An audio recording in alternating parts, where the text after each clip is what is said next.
Эфирда Татарстан хабарлары программасының төп чыгарылышы студияда Фәнис Камал хәерле кич, хәзер булачак темалар турында. Яшел үзәндә авария. Мы были в чем были, выбегали. Газ шартлаудан зыян күрүчеләрнең сәламәтлеге ничек һәм алар нинди шартларда яши? Фәйрүзә Мәҗитова репортажында. Газдан килеп чыккан бәлә. Безнең йортта проблемалар бар, аларны эшләргә кирәк. Газ белән агулану очрагының сәбәпләре нидән гыйбарәт һәм аны кайчан төзәтәчәкләр? Бу хакта Илдар Сафиуллин. Казан бистәләрендә һәм урамнарында йөрерлек түгел. Монда бутлары төшеп, номерларны җуып төшәләр, менә шунда төшеп калалар. Проблеманы Руслан Сундинов өйрәнде. 1 апрельдән санитар экологик 2 айлык башлана. 9 мая, день Великой Победы, чтобы чисто было. Бу уңайдан нинди эшләр башкарылган? Шулпан Касыймова сөйләр. Яшел үзәндәге йортларның берсендә булган шартлау узган төндә 2 кешенең гомерен өзде. Тагын 4 кеше хастаханәдә ята. Йортта 96 кеше теркәлгән була. Аларның бер өлеше туганнарына күченә, 12сен вакытлыча Идел шифаханәсенә урнаштырганнар. Шартлау булган йорт янында тәүлек буе безнең иҗат төркеме дә эшләде. Илгиз Шакуров фаҗига турында башыннан ахырына кадәр сөйләр.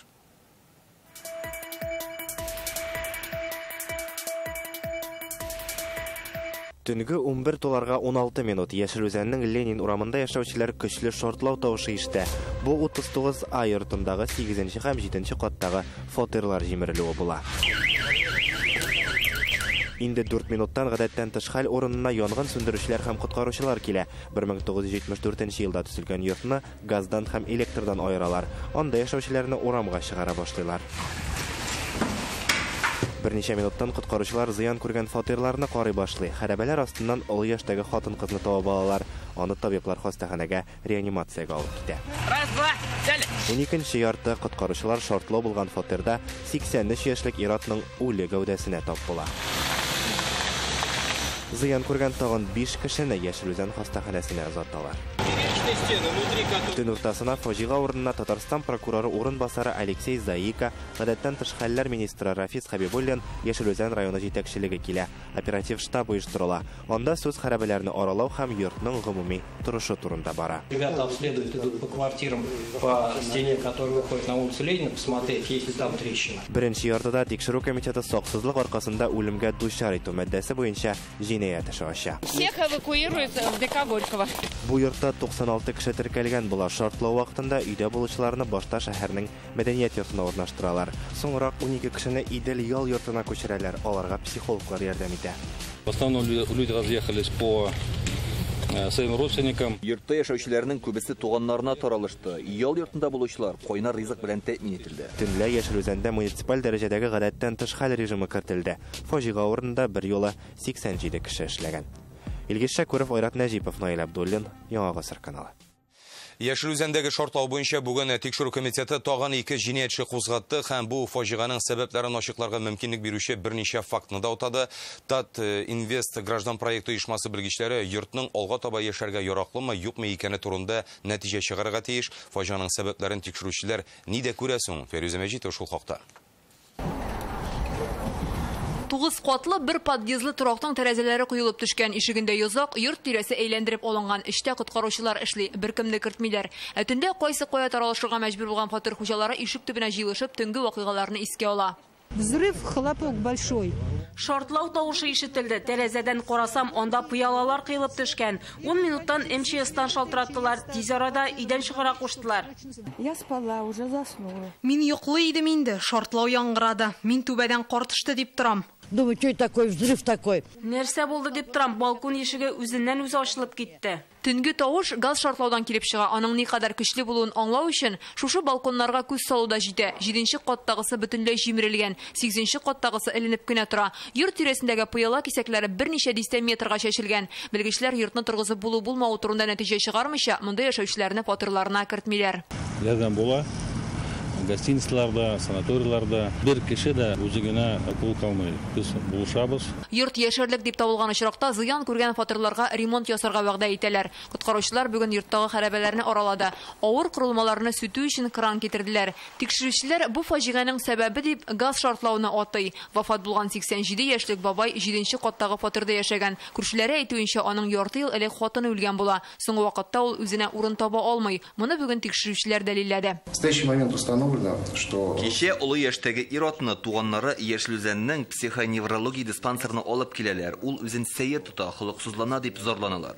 Тик табиблар аны диспансерга салудан баш тарталар. Тикшерүчеләр 3 матдә буенча җинаять эше ачты. Саксызлык сәбәпле үлемгә китерү, сәламәтлеккә зыян салу һәм ваемсызлык. Соңгысы буенча табибларның эш гамәленә бәя биреләчәк. Авариядән соң сәламәтлекләренә зыян килгән 6 кешене Яшелүзәннең район хастаханәсенә салалар. Аларның 5-се бүген травматология бүлегендә ята. Табиблар аларның хәлен уртача авырлыкта дип бәяли. Тик ни кызганыч, 70 яшьлек хатын-кызны гомерен саклап кала алмыйлар. Ул бүген үлә.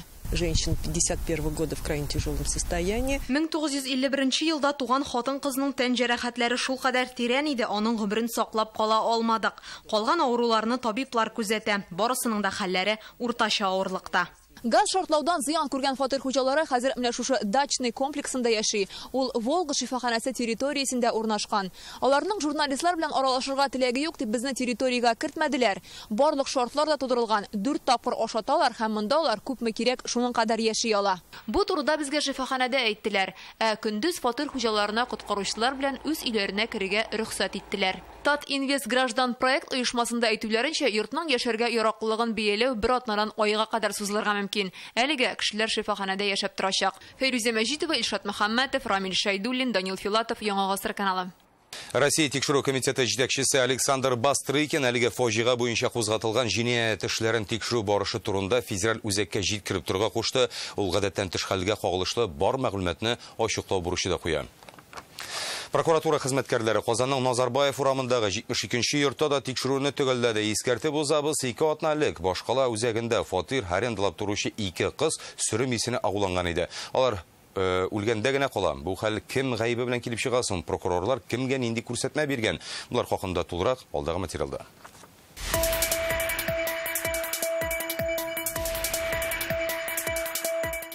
Господи, каждый день боюсь.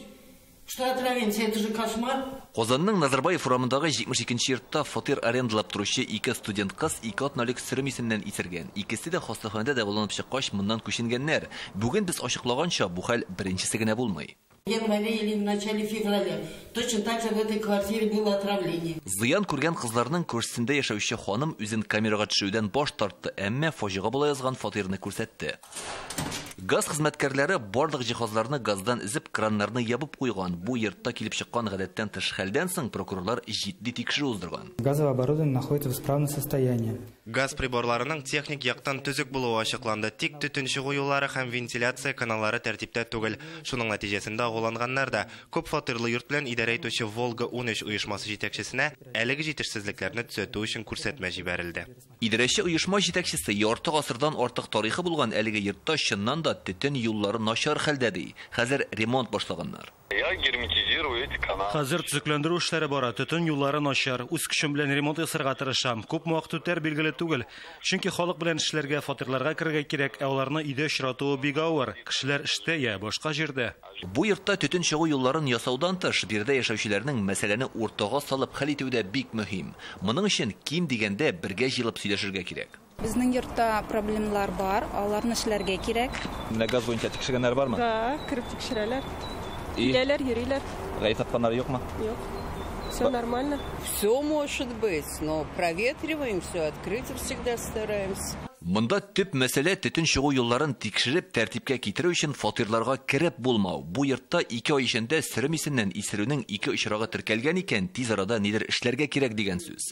Тик кеше хәлен кеше белми, үз башына төшмичә дип юкка гына әйтмиләр. Бәлки идарәче оешмага барлык хукук саклау органнарын җәлеп итеп мәсьәләне хәл итә башларгадыр. Илдар Сафин, Александр Лобанов, Вадим Илларионов, Яңа гасыр каналы. Бүгін Татарстан югары судында Анатолий Ливада эше буенча прокурор берген шикаят каралды. Исегезгә төшерәбез. Гыйнвар ахырында фонд компаниясе башлыгын 4 елда 10 айга аның элекке хатыны Диана Ахмеджанованы шартлы рәвештә 3 елга иректән мәхрүм иттеләр. Алар аеруча зур күләмдә мошенниклык матдәсе буенча гаепләнде. Соңрак матдәне алдау юлы белән мөлкәти зыян китерүгә үзгәрттеләр. Бүген район прокуроры хөкемне кабат мошенниклык матдәсе буенча чыгаруны һәм Ахмеджанованы шартлы срок урынына решетка артына җибәрүне сорады. Тик суд моңа риза булмады. Яңа Савин районы суды карарын үзгәрешсез калдырырга. Апелляционное представление прокурора Новосавинского района города Казани принято без удовлетворения. Башкортстанда Яңа Гасыр телеканалының семни мәгълүмати аналитик тапшыруын үзгәннәр моңа социаль шилтәрдән файдаланучылар игътибар иткән. Бу хәл узган якшәмбедә булды. Алып баручы Илшат Әминов Башкортстандагы җәмәгатьчелек вәкилләренең семниның декабрьдәге чыгарылышында башкорт теленең төньяк-көнбатыш диалекты тирәсендә бәхәс турындагы материалны прокуратурадан экстремизмга тикшертүен сораган иде. Моннан тыш ул Салават Юлаев белән Акбарс арасындагы уен вакытында хәлне шәрехләргә ниятләгән була. Башкортстан иҗтимагый палатасы рәисе Ростислав Мырзагулов Татарстан фанатларының үз-үзен тотышын экстремизм дип атаган иде. Әмма тамашачылар алып баручының бу мәсьәләгә карата фикерен ишетә дә алмады. Тапшыру шушы вакытта туктала. Менә хәзер күрше республикада командировкада булган хезмәттәшебез дә күрә. Хәзер Уфада бүгенге көндә моңа кадәр без Туймаз районында булдык. Ватандашлар программасын төшердек. Һәм менә кичке сәгать 7дә без гостиница кунакханәгә инде урнаштык Туймаз районында. Һәм телевизорны ачсак, анда безнең каналда 7 дни тапшыру бара. Анда инде Илшат Юнусович үз тапшыруын алып бара иде. Һәм ул теге сәясәттән соң мин хәзер спортка күчәм диде. Тапшыру вакытында бу вакытта ул хоккей матчы вакытында булган турындагы хәлләр турында әйтте. Һәм Ростислав Мурзагуловның әйткән цитатасын гына әйтүе иде. Шул вакытта бөтен экран кара төскә күмелде. Һәм анда инде гафу итегез, сигнал юк дип язылган иде. Берничә минуттан соң тапшыру яңадан башланды. Анда инде Михаил Любимовның сюжеты күрсәтелде. Ләкин менә бу башкорт тематикасын инде Туймаз районында яшәүчеләр күрә алмадылар. Ни өчен техник проблема нәкъ шушы темага җиткәч килеп чыга. Башкортстанда Татарстан телеканалының трансляциясен кинәт туктату ни белән бәйле? Бу сорау белән Яңа Гасыр каналы Бош информ связьгә мөрәҗәгать итте һәм менә нинди җавап алды. Агама мониторинги мәгълүматы буенча ТМБ Татарстан телеканалында 28 мартта 9:07 минутта джиттер барлыкка килүен раслыйбыз. 45 секунд дәвам иткән өзеклек вакытында резерв мәгълүмати хәбәргә күчерелде. Алга таба трансляция өзелмәде. Ихтирам белән Бош информ связь оешмасы. Ни өчен тамашачылар берничә секундка түгел, берничә минутка тапшыру өзелү турында сөйлисең. Сорауга әлегә җавап юк. Башкорт тамашачылары алып баручының фикерен ишетмәүләре кызганыч. Бу тапшыру социаль шилтәрләрдә дә, интернетта да бар. Аны өзлексез карарга мөмкин. Көннәрнең кинәт җылытуы нәтиҗәсендә Казан бистәләрен һәм урамнарын су басты. Яңгыр коелары тулы көченә эшләми. Хәзер аларның барысында чистартырга мәҗбүрләр. Ярчаллы белән Түбән Кама ишек алларында йөзеп йөрерлек. Республикада бу мәсьәләне ничек хәл итмәкче булалар соң? Тулырак Руслан Хөснетдинов.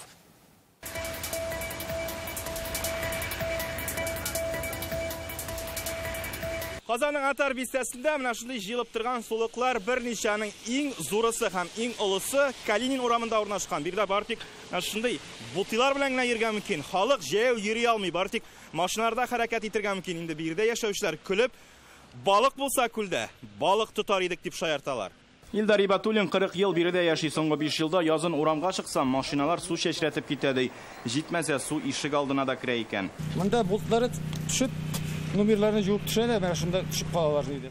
Күлләүк янәшәсендә яшәүче Ибатуллин 3 автомобильнең номерын судан табып алган. Әлегә хуҗалары гына табылмый. Централь урамда менә тегендә дә шу, монда да шу бөтен су. Менә хәзер монда карарый, иртәгән бер көнгә җанга дип әйтәләр. Менә монда тагы тулачак монда. Әле ишек алдына керә хәзер бакчага. Без монда коляска белән чыгып йөрергә җай юк безнең. Менә юлдан йөреп булмый инде һәр хәлдә. Гелем шул проблема менә именно бу юлда и кибеткә теге якка барганда әзрәк тә шулай. Монысы инде Казанның Михаил Мил урамы. Биредә яңгыр кыйлары бөтенләй эшләми, шуңа җыелган суны махсус машиналар белән суырталар. Период весеннего снеготаяния. Кыштан соң яңгыр кыйлары шактый таушала, кайберләре каткан, тыгылган була. Шуңа аны яз көне без җебетеп чистартабыз. Аларның күбесе 70нче һәм 80нче елларда урнаштырылган. Qozon буенча гына 426 шақырым яңгыр кыйлары сузылган, узган ел аның 30 шақырымын яңарталар. Бу эш быел да дәвам итәчәк. Тулысынчаларын алыштырганнан соң шәһәр буенча сулар җыелмаска тиеш дип ышандыралар. Түбән Каманың Караб урамында да машина йөртүчеләр юлга куркып кына кузгала. Монда көймә белән йөзеп йөрерлек. Все боятся заехать, выехать. Вообще невозможно ходить. Элек бу урында су бер качанда күпләп җыелмаган фитнес үзәк төзегәннән соң тыкрык барлыкка килә, шунлыктан ул якка су агып китә алмый. Әлеге урын безнең ишек алды программасына кертелгән, аның нигезендә бу мәсьәлә хәл ителергә тиеш ди җаваплы җитәкчеләр. Яршалыда да көннәрнең кисәк җылыту аркасында урамнардан йөрерлек түгел, аеруча 63 һәм 65 комплекста хәл катлаулы.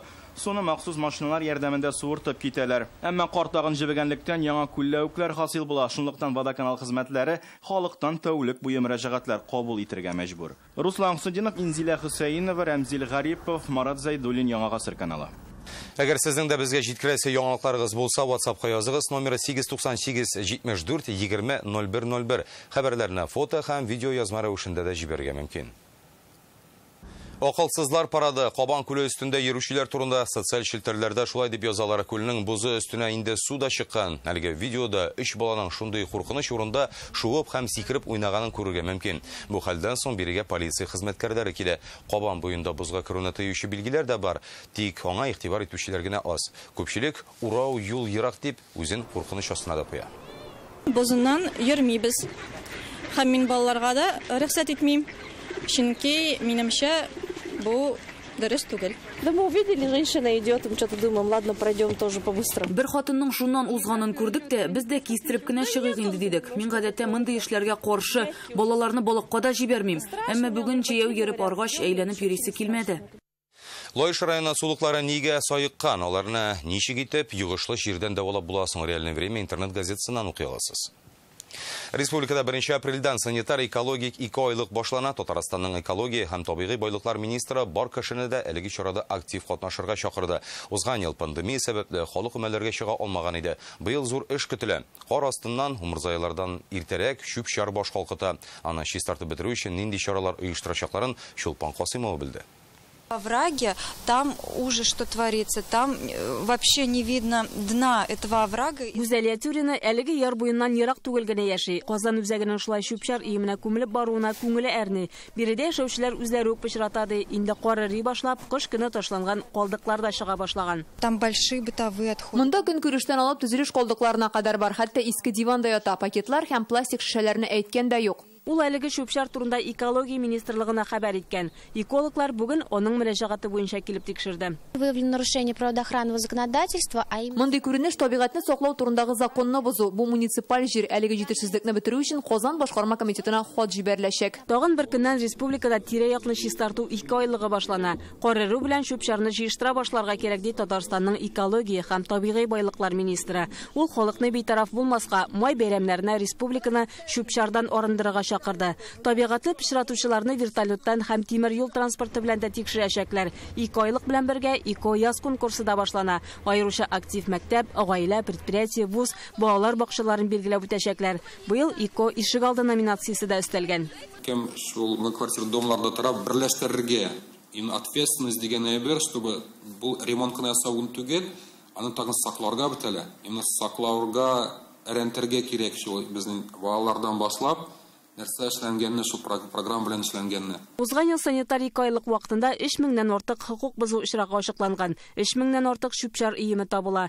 5 миллион сумнан артык штраф салынган. Бу акчаларны муниципалитетларга табигатьне саклау чаралары оештыру өчен бирәләр. Узган ел пандемия сәбәпле санитар экологик 2 айлык вакытында тирә-якны җыештыру коммуналь хезмәткәрләр шилкәсенә төшкән иде. Быел булышучылар саны күбрәк булыр ди экологлар. Казанда язгы өмә 24 апрельгә билгеләнгән. Чулпан Касыймова, Алмаз Зияддинов, Яңа гасыр каналы. WorldSkills дөнья чемпионаты өчен дуслык ордена Россия президенты Владимир Путин Казанда узган халыкара бәйгене оештыруда катнашкан. Ике Татарстанлыга шундый дәрәҗәле бүләк бирү турындагы карарга кул куйды. Казан Экспо халыкара күргәзмәләр үзәге генераль директоры Роберт Миннигалиев белән республиканың спорт һәм социаль проектлар дирекциясе җитәкчесе урынбасары Ранка Тыповчевичка. ЮНЕСКО Бүтін дүния мирас комитетінің 45-ші сессиясы келесі елінің жайында Қозанда өтешек. Бұл қарарны ұйышманың Парижда озан отырышында қабыл еттілер. Ол Бүтін дүния мәдәни һәм табиғи мирасын сақлау турындағы конвенцияның 50 еллығына бағышланған. Анда 4000 делегат қатнаша. Есігізге жүрәбіз Татарстанда ЮНЕСКО исемлігіне Қозан Кремлі бұрынғы Бұлғар комплексы Успение соборы һәм Зия Утрау шәһәршеге монастыры кіртілген. Очень ответственное событие. ЮНЕСКО сессиясының Казанда өтуі безнең өчен бик җаваплы вакыйга. Дөнья күләм дәрәҗәдәге белгечләр килүе көтелә. Алар реставрация эшенең бөтен нечкәлекләрен белә. Бу безнең өчен үзенә күрә бер имтихан да булачак. Для нас это будет еще и колоссальная школа.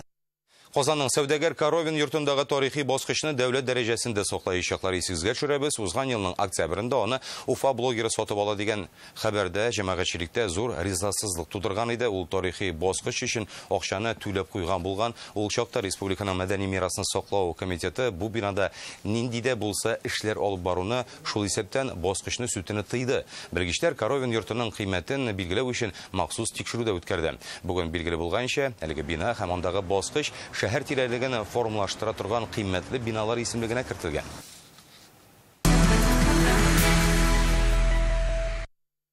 Бүген Татарстан президенты Иннополис университетының нейрогыйлем һәм когнитив технологиялар лабораториясы белгечләрен кабул итте. Бу төркем кешегә төрле җайламалар белән идарә иткәндә булышлы күрсәтә торган системалар белән тәҗрибәләр уздыра.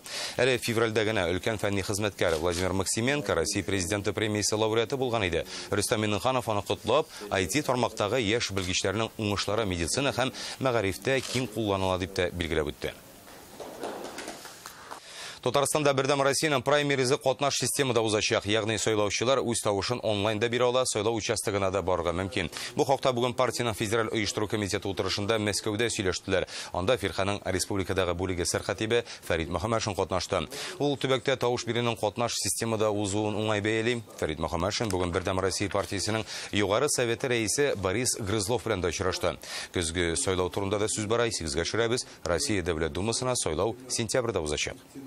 В Татарстане мы у себя провели социологические исследования среди избирателей нашей республики, и 60% с лишним проголосовали за то, что они настаивают на голосовании через бюллетени, через избирательные участки. Эш белән тәэмин итү турындагы законга үзгәрешләр кертергә кирәк. Бердәм Россия партиясының партия лигасы утырышында шундый нәтиҗәгә килделәр. Дәүләт Думасы депутатлары һәм белгечләр фикеренчә, мәшгульлек турындагы закон 30 ел элек кабул ителгән һәм ул искерә. Хәзер яңа редакциясын әзерләячәкләр. Хезмәт базарында һәр кем өчен мөмкин булган вакансияләр санын киңәйтергә кирәк. Мәшгульлек хезмәткәрләренең бердәм эш технологиясын булдыру шарты белгечләр. Бу үзгәрешләр хезмәт базарындагы киеренкелекне киметергә һәм пандемиядан соң икътисадтагы хәлне дә яхшы якка үзгәртәчәк. Закон апрель айында Дәүләт Думасында каралачак. Яңа канун кешегә кайда яшәвенә карамастан, үзе теләгән җирдән эш эзләргә мөмкинлек бирәчәк. Мәшгульлек органнарына да яңа вәкаләтләр өсти. Олы яшьтәгеләргә социаль яктан якланмаган затларга да эш табу җиңеләячәк.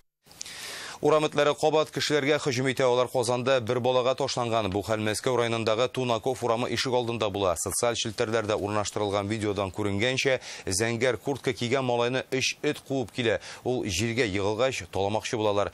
Ир кеше килеп җитеп, баланы коткарып кала. Республикада сугба этләр проблемасы кискенләшә бара. Соңгы 1 ел эчендә генә дә аларга карата тиешле чара күрүне таләп итеп, төрле органнарга 10 мең мөрәҗәгать килгән. Татарстанда бу шимбәдән ата үрдәкләргә язгы авачылы рөхсәт алу өчен күп функцияле үзәкләргә мөрәҗәгать итәргә мөмкин. 3000-гә якын алучы инде документ алган. 2019 ел белән чагыштырганда бу 2,5 тапкырга күбрәк дигән сүз. 2019 елда кабул ителгән яңа кагыйдәләр буенча ата үрдәкләрне элеккечә 10 көндә генә түгел, 1 ай ауларга рөхсәт ителә. Язгы сезон 6 майда ябылачак. Татарстанда соңгы тәүлектә 37 кеше ковид йоктырган, 14 хастаханәдә, 23 өендә дәвалана дип хәбәр итә республика штабы. Россиядә тәүлек эчендә тагын 8 меңнән артык кеше коронавирус белән авырый башлаган. Республикада бүгенгә 130 меңгә якын кеше вакцина ясаткан, аларның 88 меңгә якыны икенче дозасында. Biz қабат есігізге түшірәбіз. Коронавирустан вакцина ясату үшін дәулет хезмәтләре порталында теркәлеп язылырга була. Моннан тыш 122 бердәм номерына шалтыратырга мөмкин. Җайлы булса, күп функцияле үзәкләргә бара аласыз. Монда да прививкага язылырга була. Шулай ук өйдән чыкмыйча, үзегез яшәгән җирдәге сырхауханәгә шалтыратып, вакцина ясату тәртибен белеш аласыз. Яңа Гасыр каналы тамашачылары һәм битараф булмаган Татарстанлылар Баулыда яшәүче 4 яшьлек Илмир Шаһивалиевка 1 400 000 сум акча җыйган. Исегезгә төшерәбез. Без аның турындагы сюжетны март башында күрсәткән идек. Малайда бик сирәк очрый торган диагноз йөрәге уң якта урнашкан. Туганнан бирле антибиотиклар ярдәмендә яши. Илмир берничә катлаулы операция кичергән. Аңа чит ил табиблары ярдәм итәргә ышандыра. Моның өчен 20 миллион сум акча кирәк. Бүгенге көнгә аның 4 400 000 инде җыелган. Ярдәм теләүчеләр акчаны Илмирның әти-әнисенең банк картасына күчерә ала. Алар беркетелгән телефон номерларын экранда күрәсез. Әлеге сәгатькә менә шулар иде. Уңышлар сезгә.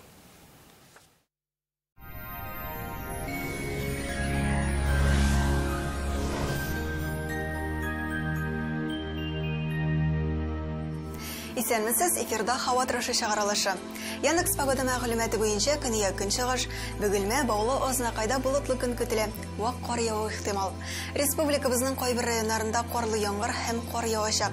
Көндез урыны белән көчле җил, температура үзгәрми диярлек. Төнья көнчыгышта +5 градус. Татарстанның төньягы Әгерҗе, Минзилә, Менделеевста шулай ук һава шартлары үзгәрә, кич белән явым-төшемнәр көтелә. Төнлә дә иртән дә юлларда бозлавык дип кисәтә синоптиклар. Мөмкин кадәр игътибарлы булсагыз иде. Төньяк көнбатыш Арча, Кукмара, Балтачта төштән соң буранлап ява башлаган карлы яңгыр кичкә кадәр явачак. Көньяк көнбатыш Болгар, Буа, Чүпрәледә төшкә кадәр һава шартлары уңай сакланса да, кичкә таба инде явым-төшемнәр көтелә. Татарстанның үзәк районнары Чистай, Әлмәт, Мамадышта карлы яңгыр явачак. Көньяк көнбатыштан көчле җил. Булытлар булмаса, кояшны ул хәтле кадерләмәсләр иде ди халык мәкалләрендә. Сезнең игътибарыгызга тагын бер файдалы мәгълүмат. Татарстанның техник инвентаризация бюросы bti.rt.ru рәсми сайты аша заказ биреп, 10% ташлама алыгыз. Стойте! Если делать по уму, в БТИ пора ему. Оформление прав собственности на недвижимость. Главное — порядок в документах. БТИ Республики Татарстан. Если делать по уму. Казанда кар явачак, 5 градуска кадәр җыла. Көньяк көнбатыштан уртача тизлектә җил, урыны белән көчәя. Атмосфера басымы теркемеш баганасының 753 мм тәшкил итә, һаваның чагыштырмача дымлылыгы 75%. Җирнең магнит кара тыныч. Бүгенгә менә шулар, сезнең белән мин Ләйсән Шәрифуллина идем. Исән-имин булыгыз.